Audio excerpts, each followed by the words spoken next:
Hi, എൻ്റെ ഈ video എന്താണെന്ന് പറഞ്ഞാൽ ഒന്ന് രണ്ട് കമൻറ്റ്സ് ചെയ്യാൻ കണ്ട് തൊണ്ടയ്ക്ക് എന്തെങ്കിലും പ്രശ്നമുണ്ടോ, തൈറോയിഡിൻ്റെ പ്രശ്നമുണ്ടോ എന്നൊക്കെ ചോദിച്ചിട്ട് കമൻറ്റ്സ് ചെയ്യാൻ കണ്ട്. അപ്പോൾ അതിന് മറുപടി ഞാൻ പറയാമേ. എനിക്ക് തൊണ്ടയ്ക്ക് തൈറോയിഡിൻ്റെ പ്രശ്നമുണ്ട്. കണ്ടോ,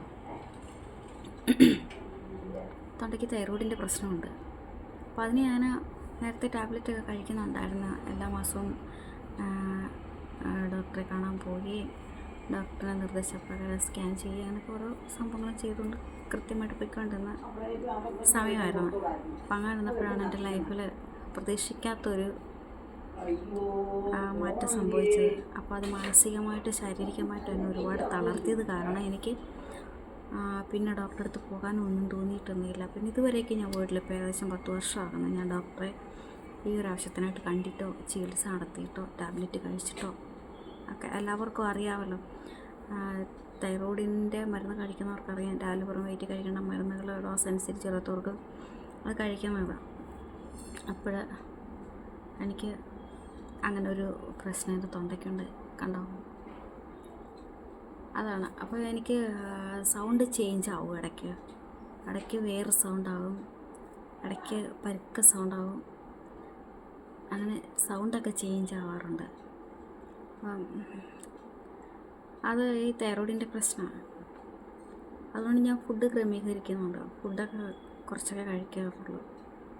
പിന്നെ ഈ അസുഖം വന്നിട്ടുള്ള ഈ കമൻസിൽ ഈ വീഡിയോ കാണുന്ന എല്ലാവരും എൻ്റെ ഫ്രണ്ട്സുകൾ ആർക്കെങ്കിലും ഈ അസുഖം ഉള്ളവർക്കാണെങ്കിൽ അറിയാം. എല്ലാവരും പറയും വെച്ചുകൊണ്ടിരിക്കരുത്, ഡോക്ടറെ കാണണം, അല്ലെങ്കിൽ അത് കലക്രമേണ വേറെയായി മാറും, അങ്ങനെയാണ് ഇങ്ങനെയാണെന്നൊക്കെ പറയും. ഇനിയിപ്പോൾ എന്തായി മാറിയെന്ന് പറഞ്ഞാലും എനിക്കിതിന് വേണ്ടിയിട്ട് ചികിത്സിക്കാൻ എനിക്ക് പറ്റത്തില്ല. എനിക്ക് എല്ലാം കൂടെ എന്നെ കൊണ്ട് നടക്കത്തില്ല. അപ്പോൾ എനിക്ക് എൻ്റെ പിള്ളേരുടെ കാര്യമാണ് ഏറ്റവും വലുത്. അവർക്ക് വിദ്യാഭ്യാസവും അതുപോലെ എന്തെങ്കിലും ജോലിയൊക്കെ, അതാണ് എനിക്ക് വലുത്. അതുകൊണ്ട് ഞാൻ എൻ്റെ കാര്യമല്ല ഞാൻ പുറകോട്ട് മാറ്റി വെച്ചേക്കാണ്. അപ്പം അങ്ങനെ ഒരു പ്രശ്നമുണ്ട്. ഈ അസുഖം ഉള്ളവരോ അവരുടെ ഭാര്യമാരോ അല്ലെങ്കിൽ ആണുങ്ങൾക്കൊക്കെ ഉണ്ട് ഈ അസുഖം. അപ്പം നിങ്ങളൊക്കെ സൂക്ഷിക്കുക കേട്ടോ.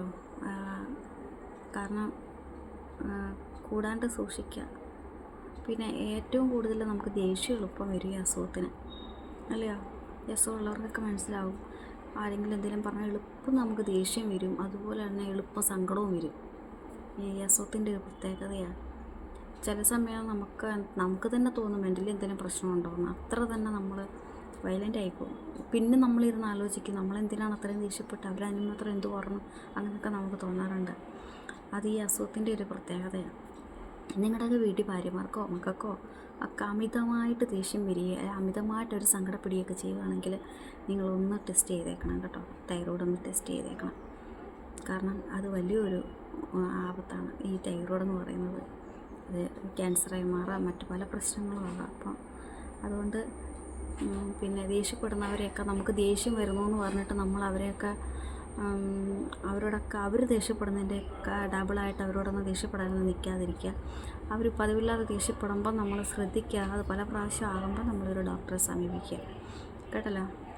അപ്പം എനിക്ക് അങ്ങനെ ഫസ്റ്റൊക്കെ അങ്ങനെയായിരുന്നു, ഭയങ്കര പ്രശ്നമായിരുന്നു. ഇപ്പോൾ പിന്നെ ഏകദേശം കുറവുണ്ട്. കാരണം ടെൻഷൻ ഈ ഒരു അസുഖത്തിന് പാടില്ല, ടെൻഷൻ അടിക്കാൻ പാടില്ല. ടെൻഷനാണ് ഇത് കൂട്ടുകയും കുറയ്ക്കുകയും ചെയ്യുന്നത്. എൻ്റെ ഹസ്ബൻഡിൻ്റെ കൂടെ നിൽക്കുന്ന സമയത്തൊക്കെ ഒരുപാട് ഞാൻ ടെൻഷൻ അടിച്ചിട്ടുണ്ടായിരുന്നു. ആ സമയത്ത് എനിക്ക് എങ്ങനെയോ ആയതാണ് ഈ അസുഖം. ഇപ്പോൾ പിന്നെ ഞാൻ അധികം ടെൻഷൻ അടിക്കാത്ത കാരണം എനിക്കിതുവരെ ടാബ്ലറ്റിൻ്റെ ഒരു കഴിക്കാതിരിക്കുക ബുദ്ധിമുട്ട് അങ്ങനെയുള്ളൊരു പ്രശ്നം എനിക്ക് ഉണ്ടായിട്ടില്ല. അപ്പം എനിക്ക് അങ്ങനെ ഒരു പ്രശ്നമുണ്ട്. നിങ്ങളെല്ലാവരും അത് ശ്രദ്ധിക്കുക. ഇതേ കണ്ടോ, എനിക്ക് നേരത്തെ ഇതിങ്ങനെ എടുപ്പ് കാണിക്കത്തില്ലായിരുന്നു, പക്ഷേ ഇപ്പം എനിക്കങ്ങനെ എടുത്ത് കാണിക്കുന്നുണ്ട്. അതാണ് പ്രശ്നം.